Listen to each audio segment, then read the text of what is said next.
Student, आज हम लोग इस वीडियो में सीबीएसई 2023 का क्लास 10th का most important question 5 most important question बताएंगे। देखिए, लास्ट टाइम रिवीजन यानी कि ये रिवीजन आप कर लीजिए, बहुत ही ज़्यादा इंपॉर्टेंट क्वेश्चन है।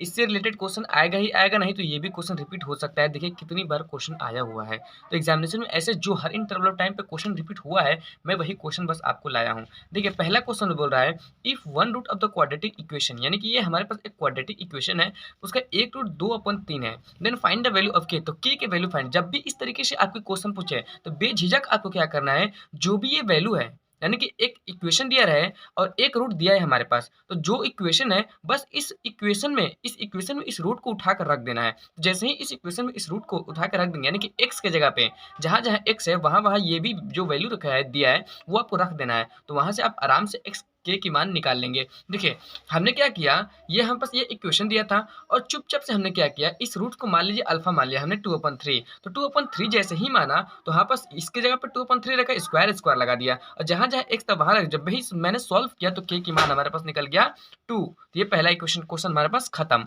ऐसे ही बस चुपचाप से आपको करना है। क्वेश्चन नंबर सेकंड देखिए क्या बोला है, find the HCF and LCM of इसका एंड 96 का, यानी कि 96 का और 404 का एचसीएफ और एलसीएम पूछा है भाई, और उसे वेरीफाई भी करना है। तो मैं ज़्यादा लेंदी समय न लेते हुए आपको बस शॉर्ट में बताऊंगा, आपको ये खुद से करना है। देखिए क्या करना है, इस पे बहुत ही ज़्यादा इंपॉर्टेंट ये क्वेश्चन है कि जब भी हमारे पास एचसीएफ इंटू एलसीएम हमारे पास होता क्या है, ए इंटू बी होता है, यानी कि एचसीएफ इंटू एलसीएम दो नंबर, यानी कि एक नंबर मान लीजिए हमारे पास पहला 404 दिया है और दूसरा 96 दिया है, ये एक नंबर से ये एक नंबर से, तो इसको हमने ए मान लिया, इसको बी मान लिया, तो दोनों का जब एचसीएफ और एलसीएम निकालेंगे तो वो दोनों नंबर दोनों बराबर होगी, तो HCF into LCM equal to क्या होता है, प्रोडक्ट ऑफ टू नंबर। ठीक है न, तो हमारे पास पहला यही कि ये कंसेप्ट है जो कि बहुत ही ज़्यादा इंपॉर्टेंट है हमारे बोर्ड के पॉइंट ऑफ व्यू से, ये कंसेप्ट पे क्वेश्चन आएगा ही आएगा।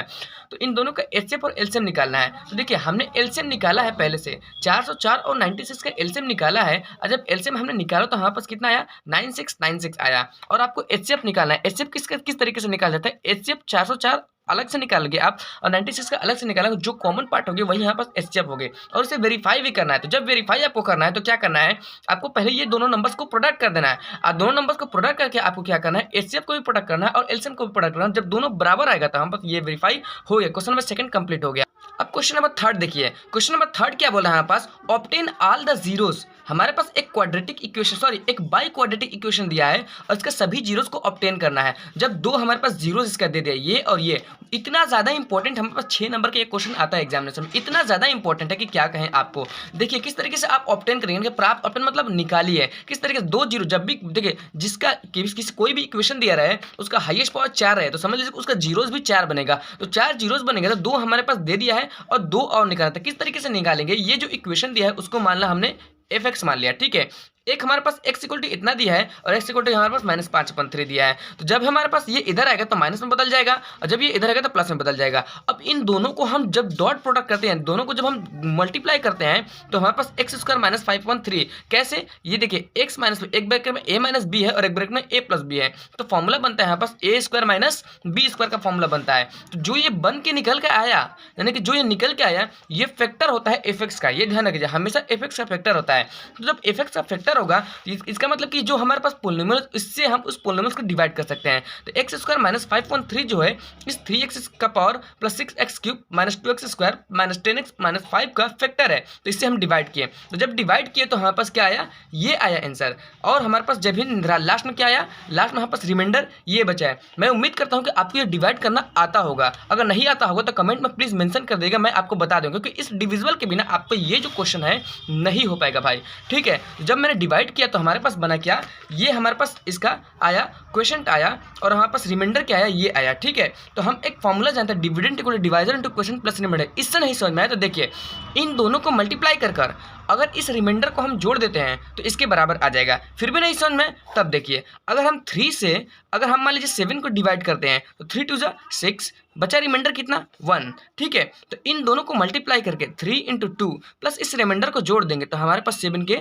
बराबर आ जाता है। तो वैसे ही सेम हमने किया, इन दोनों को मल्टीप्लाई किया और इस रिमाइंडर को जोड़ दिया। ठीक है, तो हमारे पास ये जो पॉलिनोमियल्स बड़ा सा दिया था उसके बराबर आएगा। तो इसके बराबर हम क्या लिख सकते हैं, इसको लिख सकते हैं। तो जीरो की तो कोई वैल्यू नहीं है, तो हम क्या करेंगे, अब एक बार इसको जीरो के इक्वल करेंगे और एक बार इसको जीरो के इक्वल करेंगे, और हमारे पास जो दो जीरो अलग से थे निकल जाएंगे। तो एक बार जब इसको मैंने पहले जीरो किया तो वो तो पहले से हमारे पास आंसर में ही इसका दो जीरो निकल के आ गया था, तो उसको हमें जीरो के इक्वल करने की जरूरत नहीं है। तब हमारे पास सेकंड टाइम क्या करना है, एक बार इसको जीरो के इक्वल करना है। जब इसको हमने जीरो के इक्वल किया तो हम फैक्टराइज करेंगे। फैक्टराइज करने का तरीका क्या है कि देखिए, जो एक्स स्क्वायर का सटा रहता है उससे मल्टीप्लाई कर, 3 3 9 9। अब इस x के साथ जो सटा रहता है उसको बीच वालों के इस कदर हम तोड़ते हैं कि मल्टीप्लाई करने पर हमारे पास 9 आ जाए और जोड़ने घटाने पर 6 ही आए। देखिए हमने 6x को इस तरीके से तोड़ा, 3x प्लस 3x दोनों को जोड़ने पर 6x आएगा और दोनों को मल्टीप्लाई किया तो 3 3 9 आ रहा है। ठीक है, तो हम इसको कॉमन लिए, फिर देखिए इन दोनों में से 3x को कॉमन लिए तो ब्रैकेट के अंदर x प्लस 1 बचा, इसमें से हम दोनों में से 3 लिए कॉमन तो x प्लस 1 ब्रैकेट के अंदर बचा। अब जो इस ब्रैकेट के अंदर सेम नंबर है उसको एक ब्रैकेट में कर लिया, जो ब्रैकेट के अंदर सेम नंबर नहीं है उसको एक ब्रैकेट में कर लिया।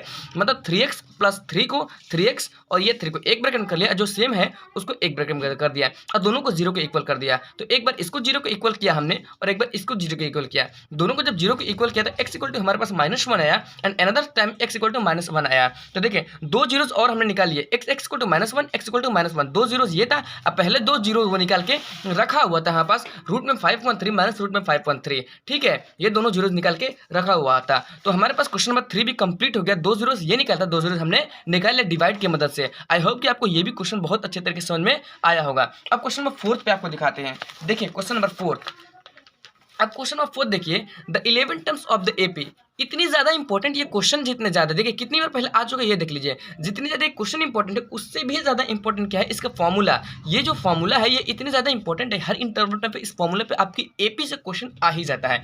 मतलब क्या बोला है, 11 टर्म्स इस एपी का हमारे पास क्या दिया है, निकालना है। तो जब 11 टर्म निकालेंगे तो किस तरीके से निकालेंगे, आपको एपी का पहले हम कंसेप्ट बताते हैं। देखिए 11 टर्म बोल रहा है, मतलब हम इसको लिखते हैं T11 यानी कि n के जगह पे 11 टर्म निकालना है। तो T11 इक्वल टू जब 11 बोल दिया तो एक कम लिखते हैं, a प्लस 10d लिखेंगे। जब 12 बोलेगा 12 बोलेगा तो a प्लस 11d, यानी कि जब भी इस तरीके से बोलेगा तो एक कम लिखते हैं, T11 a प्लस 10d लिखेंगे, एक कम लिखते हैं। इसको पहला इक्वेशन मान लीजिए, और जो भी हमारे पास एपी दिया रहता है उसका पहला जो टर्म रहता है उसे हम ए कहते हैं। तो -5 हमारे पास ए के बराबर होता है। डी किस तरीके से निकालते हैं, इस दूसरा में से पहला को माइनस कर देते हैं। तो -5.2 में से माइनस किया हमने -5 को, तो ये माइनस माइनस प्लस हो गया। और जब इसको सॉल्व हमने किया, सॉल्व किस तरीके से करते हैं, इसको इधर मल्टीप्लाई किया, इसके नीचे 1 छिपे, इसको इधर मल्टीप्लाई किया। तो 1 को -5 मल्टीप्लाई किया तो -5, और 2 को 5 मल्टीप्लाई तो +10, और नीचे हमारे पास 2 एकम 2 हमारे पास हो जाएगा। ठीक है, जब सॉरी यहाँ 2 एकम 2 हो जाएगा तो यहाँ 2 रहेगा। ठीक है, यहाँ 2 हो जाएगा।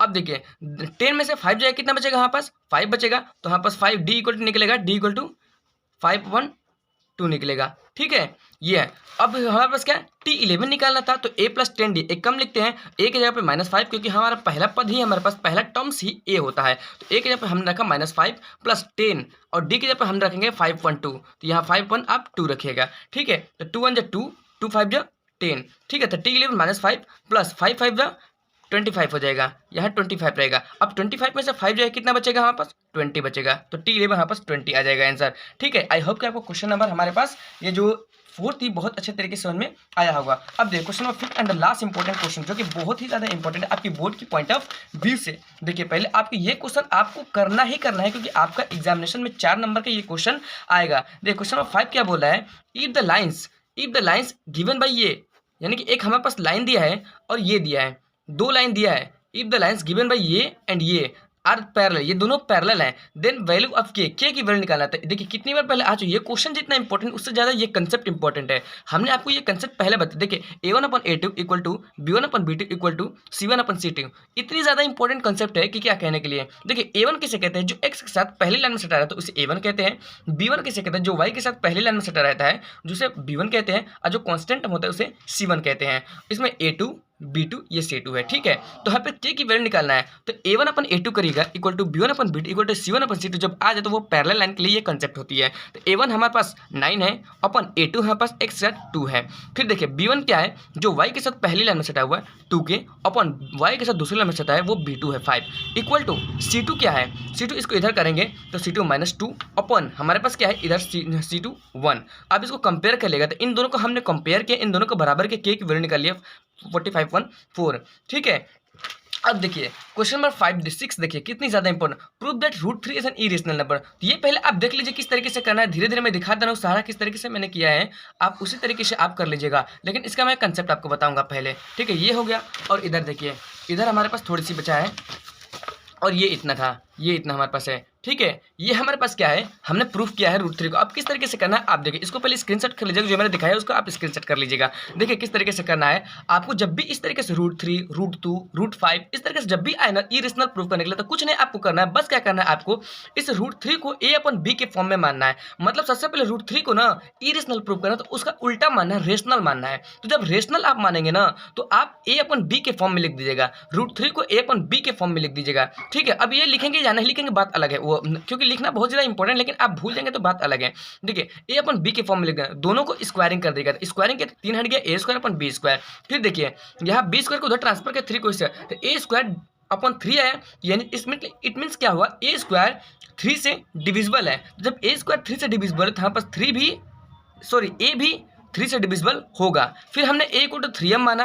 इसी तरीके से आपको करना है, मैं थोड़ी सी कंसेप्ट आपको लास्ट टाइम बता दूं कि इतना ज़्यादा इंपॉर्टेंट क्वेश्चन इसलिए कंसेप्ट बता रहा है। पहले क्या करना है, जब भी रूट 3 रूट 5 रूट 7 कुछ भी आए ना भाई, आपको क्या करना है, पहले उस चीज़ को मान लेना है कि वह रेशनल है। ठीक है, तो जब रेशनल है ना तो आपको क्या करना है, उसके बराबर a/b लिख देना है। जब a/b मानना लिख देंगे तो दोनों तरफ स्क्वायरिंग कर दीजिएगा, और स्क्वायरिंग कर कर आप क्या करेंगे, स्क्वायरिंग कर कर उसको किसी तरीके से आप a स्क्वायर जो डिविजिबल हो जाएगा 3 से या 5 से चाहे 7 से डिविजिबल हो जाएगा, तो उस तरीके से कर देना है। फिर a भी डिविजिबल हो जाएगा, उसी तरीके से a को एक बार आपको डिविजिबल दिखा देना है और एक बार b को डिविजिबल दिखा देना है। तो इतना दिखाकर आप लिख दीजिए कि हमारा एजम्पशन गलत हो गया, इसलिए ये रेशनल ना कहे इरेशनल हो गया। ठीक है, तो आई होप कि आपका ये क्वेश्चन जो मैंने 5 कराया है जल्दी जल्दी मैंने कराया है, क्योंकि आपका एग्जामिनेशन है और बहुत ही ज़्यादा इंपॉर्टेंट क्वेश्चन है आपकी बोर्ड की पॉइंट ऑफ व्यू से, तो इसको आप देखकर एक बार जाइएगा ही जाएगा। ठीक है, तो मिलते हैं आपसे नेक्स्ट वीडियो में, तब तक से thank you so much for love and support.